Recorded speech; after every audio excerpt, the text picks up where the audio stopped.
the world may be about to face a massive food shortage.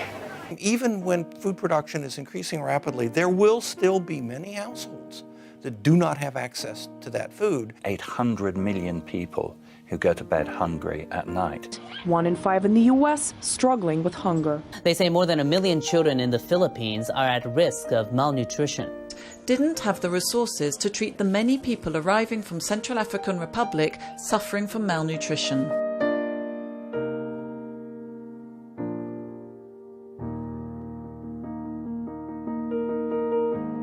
Currently, aquaponics systems that are available today are either too costly to purchase and operate, or they're do-it-yourself systems.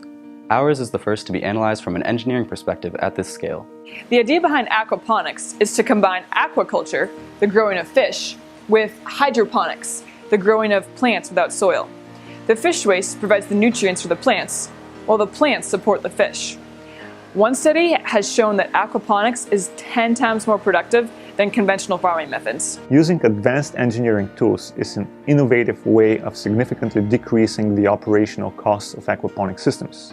We will optimize the system for low cost and low energy. We will reduce the cost by using locally available materials, and we will reduce the energy consumption of our aquaponic system by using solar-powered energy or other renewable sources of energy.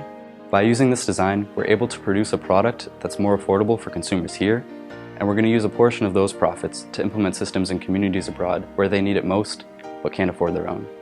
Additionally, you're not going to have to work with carcinogenic pesticides and herbicides. It's important because we're addressing proactively some of the upcoming needs that we'll see from a regulatory standpoint, environmental standpoint, and from a health-conscious standpoint. Our motivation behind designing the system was so that it could be used in rural communities in developing nations, such as in Honduras, where it is the ultimate proving ground because they do not have access to electrical infrastructure, and this means that it has to be very energy efficient.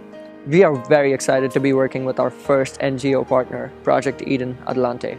They have already done a lot of projects in Honduras, so we will be using their expertise and their networks to make this project viable in the community.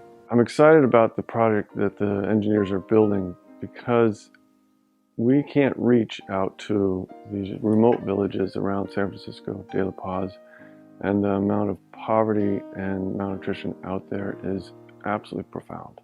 Winning the University of New Hampshire's Social Venture Innovation Challenge would open many doors for this project. It would give us the funding to be able to build a prototype aquaponics system here at UNH and travel down to Honduras in January to be able to get the community members' input in the design process.